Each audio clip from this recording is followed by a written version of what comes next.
کبھی کسی امت کو نہیں ملا۔ اس رات حضرت عائشہ کے ہار کے گم ہونے کی برکت سے سفر منقطع ہوا، پانی ختم ہوا، اور تیمم اللہ نے امت کو قیامت تک کے لیے دے دیا۔ جب یہ آیات اللہ کے نبی نے باہر نکل کے سکھائیں، اب سارے کہنے لگے ابو بکر تمہارے گھر کی کیا بات ہے، تمہاری برکت سے تو امت کو کیا کچھ ملا ہے، تمہارے گھر کے کیا کہنے۔ جب دن چڑھا تو حضرت عائشہ نے کہا یا رسول اللہ ہار کو چھوڑیں، اب آگے چلتے ہیں۔ تو پھر آپ نے کہا چلو بھائی۔ جب اونٹنی کو اٹھایا تو وہ ہار اونٹنی کے نیچے گیا پڑا تھا، تو ہار بھی مل گیا۔ اتنی دلداری میرے نبی نے کی۔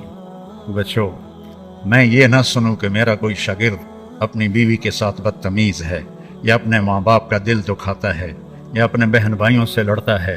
پیچھے ہٹ جاؤ، اپنے خون کے رشتوں سے لڑو نہیں، پیچھے ہٹ جاؤ۔ جو بھی اس کے لیے سودا کرنا پڑے کر دو، لیکن جھگڑے میں نہ پڑو، پیچھے ہٹ جاؤ۔ اللہ تمہیں نوازے گا وہاں سے جہاں سے تمہارا وہم و گمان بھی نہیں۔ اور نماز کی عادت ڈالو۔ ایک نماز ہے جو ہم پڑھتے ہیں، وہ نماز نہیں کہہ رہا ہوں، فَإِذَا فَرَغْتَ فَانْصَبْ، نصب گڑ جانا۔ جیسے یہ بوتل ہے نا، یہ یہاں آ کے گڑی تو نہیں لیکن ایسے کھڑی ہے، تو اللہ کہہ رہا ہے فَانْصَبْ، ایسے جیسے لکڑی کو ٹھوکا جاتا ہے نا زمین میں، اور کچھ اس کا حصہ اندر چلا جاتا ہے اور اوپر والا ایسے ہو جاتا ہے، تو نماز کے لیے ایسے کھڑے ہو، ایسے۔ عبداللہ بن زبیر پر حجاج حملے کر رہا تھا اور وہ حرم میں نماز پڑھتے، کوئی پتھر یہاں سے گزرتا، کوئی یہاں سے گزرتا، کوئی یہاں سے گزرتا، اور ان کے جسم میں ایسے بھی نہیں ہوتا تھا، ایسے۔ اتنے اطمینان سے نماز۔ وَإِلَىٰ رَبِّكَ، بولو، فَارْغَب، رغبت کی نماز۔ نماز میں دل لگے، نماز میں کھڑے ہو جاؤ، نماز میں کا انتظار کرو، نماز کو اپنے مسائل کے حل ہونے کا ذریعہ بناؤ، نماز میں دعائیں مانگنا سیکھو۔ ہم دعا نہیں مانگتے، دعائیں مانگنا سیکھو، یہ بہت بڑا سبب ہے۔ اسباب ظاہریہ اختیار کرو اور نماز کو سب سے بڑا سبب بناؤ۔ اذا حسبہ امر فزع الی الصلاۃ، جب کوئی مشکل آتی تھی آپ نماز پڑھتے تھے، جب کوئی مشکل آتی تھی آپ نماز پڑھتے تھے۔ 3 دن گزر گئے، کھانے کو کچھ نہیں ملا، تو حضرت عائشہ سے کہنے لگے چلو آج میں اللہ سے جا کے بات کرتا ہوں۔ مسجد میں گیا، نفل شروع کر دی، ایک ستون کے پیچھے 2 نفل پڑھتے، پھر سلام پھیر کے دوسرا ستون، اللہ اکبر، پھر سلام پھیرا تیسرا ستون، اللہ اکبر، پڑھے جا رہے ہیں۔ اتنے میں حضرت عثمان آئے۔ اما جان اللہ کے نبی کہاں ہیں؟ ان کا 3 دن سے فاقہ تھا، اللہ سے مانگنے گئے، تو وہ زارو قطار رونے لگے، مجھے کیوں نہ کہا، عبد الرحمن بن عوف کو کیوں نہ کہا، ثابت بن قیس کو کیوں نہ کہا، یہ سارے مالدار تھے۔ بھاگے بھاگے گھر گئے، پورا اونٹ بھر کے راشن کا لے کر آئے، اور آ کر وہاں اللہ کے نبی کے گھر اتارا، اور پھر بھاگے بھاگے گئے اور گھر میں جو سالن تیار ہو گیا تھا وہ اٹھا کے لائے، اور روٹیاں اٹھا کے لائے، اور آ کر دیا کہ پکانے میں دیر لگے گی۔ جب اللہ کے نبی واپس آئے، پوچھا عائشہ کچھ ہوا؟ کہ یہ دیکھیں اللہ تعالیٰ نے سب کچھ کر دیا ہے۔ کہ یہ کون لایا ہے؟ کہ یہ عثمان لایا ہے۔ تو آپ نے ایسے ہاتھ اٹھائے، اے اللہ میں عثمان سے راضی ہوں، تو بھی اس سے راضی ہو جائے۔ اے اللہ میں عثمان سے راضی ہوں، تو بھی اس سے راضی ہو جائے۔ اے اللہ میں عثمان سے راضی ہوں، تو بھی اس سے راضی ہو جائے۔ تو نماز کو اپنا وظیفہ بناؤ۔ یہ آج کل کے یہ سوشل میڈیا اور بہت سے ایسے نادان لوگ یہ وظیفہ پڑھو، یہ وظیفے پڑھو، یہ پڑھو، یہ پڑھو، یہ سب فضولیات ہیں۔ سب سے بڑا وظیفہ نماز ہے اور دعا ہے۔ سب سے بڑا وظیفہ نماز ہے اور دعا ہے۔ باقی سب ڈھکوسلے ہیں، میرے اوپر جادو ہو گیا ہے، میرے اوپر اثر ہے، میرے اوپر جنات ہیں، یہ سب عاملوں کی جیب گرم کرنے کے اسباب ہیں۔ یہ کچھ بھی نہیں ہے، سب بک بک ہے، سب بک بک ہے۔ کبھی اس چکر میں نہ پڑنا کہ میرے اوپر جادو کر دیا گیا ہے، میری بندش کر دی گئی ہے، اولاد کی بندش ہو گئی ہے، کاروبار کی بندش ہو گئی ہے۔ نماز جو موجود ہے، اللہ جو موجود ہے، تو کبھی عاملوں کے چکر میں نہیں پڑنا۔ کبھی جو وظیفے بتانے والے ہیں 1000 دفعہ یہ پڑھو، 1000 دفعہ یہ پڑھو، میرے سر میں درد ہے۔ اور ایک بزرگ کہنے لگے کہ آپ 1000 دفعہ سورہ اخلاص پڑھا کرو۔ میں کہا جی پھر تو پہلے انہوں نے اور درد ہوا جاوے گا جو میں سر درد نال میں 1000 واری سورۃ اخلاص پڑھا کے میرے کو تو نماز دی رکعت وچ کلو اللہ مشکل پڑی جاندی ہے۔ میں کہا جی یہ وظیفہ تسی اپنے کول ہی رکھو، یہ میرے واسطے کوئی نہیں ہے۔ میرے نبی نے وظیفہ بتایا، نماز پڑھو دعا مانگو، نماز پڑھو دعا مانگو، صدقہ کرو، سخی بنو، بخیل نہ بنو. بخیل سے اللہ دوستی لگاتا نہیں، اور سخی سے اللہ دوستی توڑتا نہیں، چاہے فاسق ہو. اور سخاوت کا مطلب کوئی بہت زیادہ خرچ کرنا نہیں ہے، وہ دل کی کیفیت کا نام ہے، وہ دل کی کیفیت کا نام ہے. تو غریب بھی سخی ہو سکتا ہے، مالدار بھی ہو سکتا ہے، غریب بھی بخیل ہو سکتا ہے، مالدار بھی ہو سکتا ہے. بخل خود پیدا ہوتا ہے، سخاوت کو پیدا کرنا پڑتا ہے. سخی بنو. مولویوں میں سخاوت بہت کم ہے، بلکہ ہے ہی کوئی نہیں، کیونکہ شروع سے لینے کا جو کام شروع ہو جاتا ہے تو دینے کو دل ہی نہیں کرتا. تو دینا سیکھو تاکہ اللہ تمہیں دے. کھلانا سیکھو، اللہ تمہیں کھلائے. پلانا سیکھو، اللہ تمہیں پلائے. پھر سب سے بڑی سخاوت ہے، جس پہ ناراضگی ہے معاف کر دو. سب سے بڑی تواضع ہے، جس پہ زیادتی کی ہے اس سے جا کے معافی مانگ لو. معافی مانگنا اس سے بڑی تواضع کوئی نہیں. معاف کر دینا اس سے بڑی سخاوت کوئی نہیں ہے. اور اللہ کو سخی سے پیار ہے، وہ فاسق ہی کیوں نہ ہو. سامری نے بچڑے کی پوجا کروائی، اللہ نے کہا ان سب کو قتل کرو. وہ قتل ہو گئے. سامری نے پکڑا ہوا آ گیا. اللہ نے کہا موسیٰ سامری کو چھوڑ دے. کہ یا اللہ، وہ بدبخت تو سب کو بچڑے کی پوجا پہ لگانے والا. اللہ نے کہا سخی ہے، سخی کو قتل کرنا مجھے اچھا نہیں لگتا، آپ ہی مر جائے گا. وہ بخار میں مر گیا. تو سخاوت ایسی چیز ہے جو کفر و نفاق میں بھی کام دے جاتی ہے. بیٹا سخی بنو. اور ایک سخاوت بتائیے جس پہ کوئی پیسے نہیں لگتے. معاف کرنا سیکھو، معاف کرنا سیکھو، درگزر کرنا سیکھو. اپنی کوتاہی کا کھل کے اعتراف کرو. جو معافی مانگنے آئے اس کے آگے منہ نہ بناؤ، اسے فوراً اپنے سینے سے لگاؤ. الا تحبون ان یغفر اللہ لکم. معاف کرنا سیکھو، معافی مانگنا سیکھو. اور نوافل میں تہجد کا اہتمام کرو. یہ شعار الصالحین ہے. آپ نوجوان ہو تو اب 70 سے بھی آگے چلے گئے. تہجد کا اہتمام کرو. نوافل اس سر درد میں، اس سر درد میں میرے نفل کبھی چھوٹتے ہیں، ورنہ 40-50 نفل روزانہ پڑھتا ہوں. میری تہجد قضا نہیں ہوتی سوائے شدید تکلیف کے. پچھلے 30-35 سال سے اللہ نے مجھے تہجد کا پابند کیا ہوا ہے. یہ میں تم میری اولاد ہو، تمہیں ترغیب کے لیے سنا رہا ہوں، کوئی اپنی بزرگی نہیں جتا رہا ہوں، کہ تمہیں پتہ چلے کہ بیماری میں بھی اگر اہتمام ہو سکتا ہے تو اس جوانی میں کیوں نہیں ہو سکتا. جلدی سو، جلدی اٹھ. اس موبائل پہ کھیلنا چھوڑ دو، یہ تمہارا بہت وقت ضائع کرتا ہے.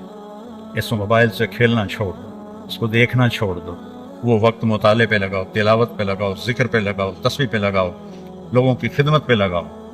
اس نے بہت نقصان پہنچا ہے. خاص طور پر جب تم ماں باپ کے ساتھ بیٹھو، بیوی کے ساتھ بیٹھو، بچوں کے ساتھ بیٹھو، اسے بند کر کے بیٹھو تو تمہیں اس کا بہت نفع ہوگا. اور اس تبلیغ کے کام کو اپنی ترجیحی بنیادوں پہ رکھو. میں نہیں چاہتا ہوں کہ میری وجہ سے آپ تبلیغ میں جاؤ. میں چاہتا ہوں کہ اس کو اپنا دل و جان کا وظیفہ بنا کے کرو. ایک دھوکہ کبھی نہیں دے گا، ایک جھوٹ کبھی نہیں بولے گا. ایک دھوکہ کبھی نہیں دے گا، ایک جھوٹ کبھی نہیں بولے گا. بچوں سچ بولنا سیکھ لو. میرے معاشرے کی تباہی کا سبب یہ سیاسی لوگ نہیں ہیں. میرے معاشرے کی تباہی کا سبب ایک ایک فرد کا جھوٹ بولنا ہے، ایک ایک فرد کا دھوکے باز ہونا ہے، ایک ایک فرد کا وعدہ خلاف ہونا ہے. جب تجارت جھوٹ، دھوکہ، فراڈ، فریب، جس ملک کی FIR جھوٹی کٹے، ساری ترتیب جھوٹ پہ لکھی جائے، گواہ جھوٹے ہوں، وکیل جھوٹا ہو، تو آگے جج کہاں سے سچائی پر فیصلہ کرے گا؟ اور آگے جج بھی اکثر اپنے فیصلوں کو بیچنے کے لیے تیار بیٹھے ہوں، گواہ جھوٹ بولنے کے لیے تیار بیٹھے ہوں، بے گناہ کو 302 لگانے پر تیار بیٹھے ہوں. میرے معاشرے کا زوال بجلی کی کمی سے نہیں ہے، میرے معاشرے کا زوال تجارت کی کمی سے نہیں ہے. ملیں بند ہو رہی ہیں، اس سے میرا ملک نہیں ڈوبے گا. 3 دریا ہمارے خشک ہو گئے، میرا ملک اس سے نہیں اندھا ہوگا، تاریک ہوگا. میرا ملک اندھا اور تاریک ہے جھوٹ کی وجہ سے، دھوکے بازی کی وجہ سے. میرے نبی نے فرمایا جس نے دھوکہ دیا میری امت سے خارج ہو گیا. میرے نبی نے فرمایا جب کوئی شخص جھوٹ بولتا ہے 3 میل تک، اور ایک روایت میں آتا ہے 1 میل تک فرشتے اس کے منہ کی بدبو سے دور بھاگ جاتے. آپ نے فرمایا کچا پیاز کھا کے مسجد مت آؤ, کچا پیاز کھا کے مسجد مت آؤ کہ بدبو ہوتی ہے, فرشتوں کو تکلیف ہوتی ہے. لیکن یہ نہیں فرمایا کہ فرشتے بھاگ جاتے ہیں. جھوٹ بولنے پر فرمایا فرشتوں کو اتنی بدبو آتی کہ 1 میل تک دور بھاگ جاتے ہیں. یہ تم جتنے بیٹھے ہو نا, تم ہی عہد کر لو, سچ بولنا ہے, دھوکہ نہیں دینا ہے. میں نے 2 باتیں بتائی ہیں, ابھی 2 باقی ہیں. صدق حدیث حفظ امانت. مسلمان سچ بولتا ہے, جھوٹ نہیں بولتا. مسلمان کسی کو دھوکہ نہیں دیتا ہے, دیانتدار ہوتا ہے. تیسری حسن خلیقت, اخلاق اچھے مل جائیں, اخلاق اچھے مل جائیں. چوتھی عفت فی طعمت, رزق حلال مل جائے, رزق حلال ہو, رزق حلال ہو, اخلاق اچھے ہوں, دیانتدار ہو, سچائی ہو. تو یہ وقت کا شیخ عبد القادر جیلانی ہے, یہ اپنے وقت کا جنید بغدادی ہے, یہ عورت اپنے وقت کی رابعہ بصری ہے, یہ اپنے وقت کی شعبانہ شمعونہ ہے, یہ اپنے وقت کا امام غزالی ہے. جو سچ بولے, جو دیانتداری سے چلے, جس کے اخلاق اچھے ہوں, جس کا رزق حلال ہو. اس میں ایک لفظ ہے حسن و خلیقت. اخلاق پر حسن کا لفظ آیا ہے کہ اخلاق ایک ایسا عمل ہے جو انسان کو خوبصورت بنا دیتا ہے اور اس کے رشتوں کو خوبصورت بنا دیتا ہے. کوئی بھی رشتہ ہو, اس کو زندہ کرنے کے لیے اچھے اخلاق چاہیے. ماں باپ ہیں, بہن بھائی ہیں, بیوی بچے ہیں, خاص طور پر خامند اور بیوی کا جو رشتہ ہے یہ ایسا ہے کہ اس میں سب سے زیادہ اخلاق کی ضرورت ہے. میرے نبی نے 11 شادیاں کی, 2 آپ کی زندگی میں چلی گئیں, اما خدیجہ, اما زینب.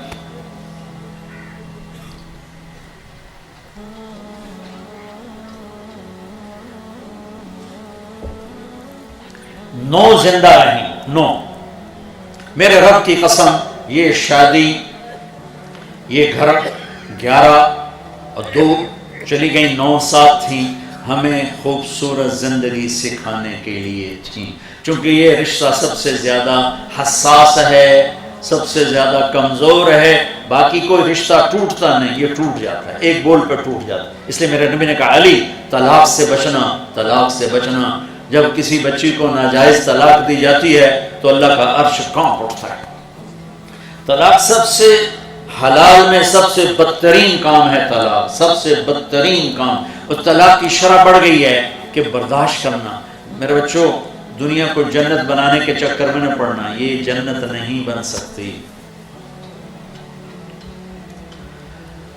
ایک دیہاتی آیا لاہور, تو اس نے اسٹیشن پر دیکھا لوگ ٹوائلٹ میں کھڑے ہو کے پیشاب کر رہے سارے. اب دیہاتوں میں بہت برا.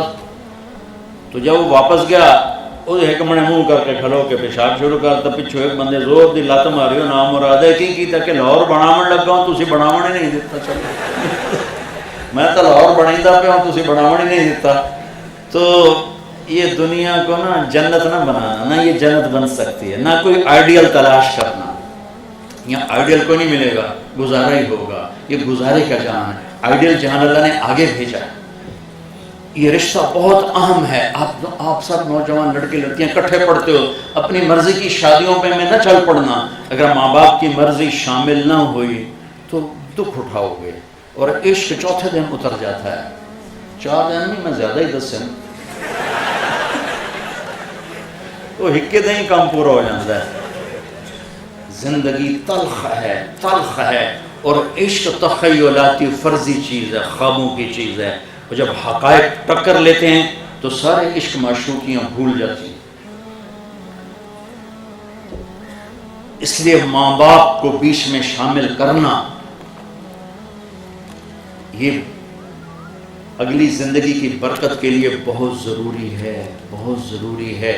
جن کی گود میں پلے ہو, جنہوں نے پروان چڑھایا ہے, جو تمہیں پیسے دے دے کر خود بھوک کاٹ کے تمہیں یہاں تک پہنچاتے ہیں, پھر تم کہتے ہو میری تو لو میرج ہے, میں جو مرضی کروں, مجھے کون ہے پوچھنے والا.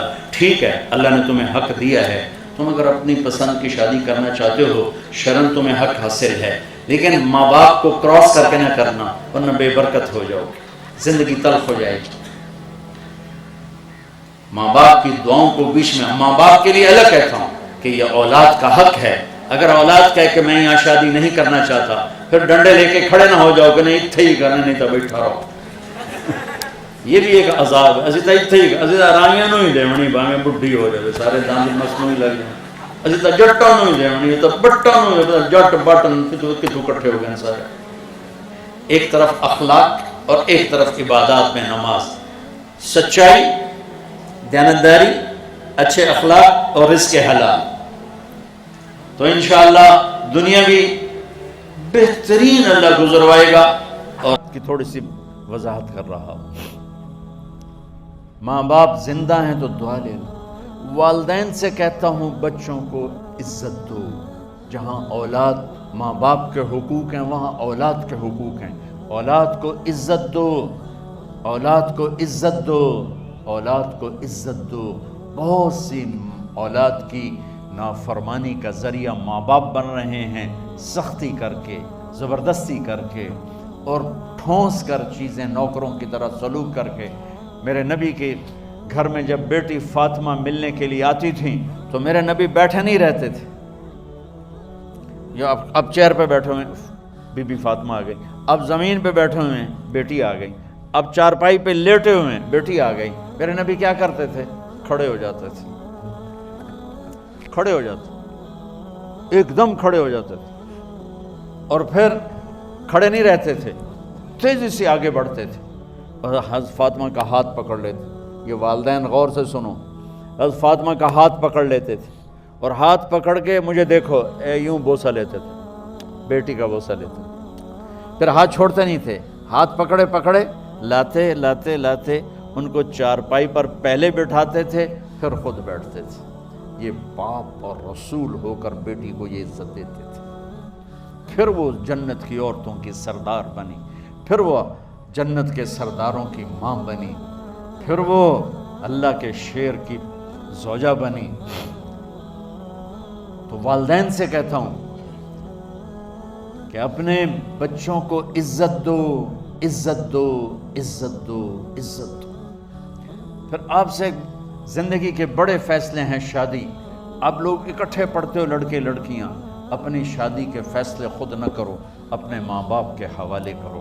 اس میں شرافت بھی ہے، اس میں برکت بھی ہے، اس میں رحمت بھی ہے اور اس میں والدین کی دعائیں بھی ہیں. کورٹ میرج کو ہوا نہ دو.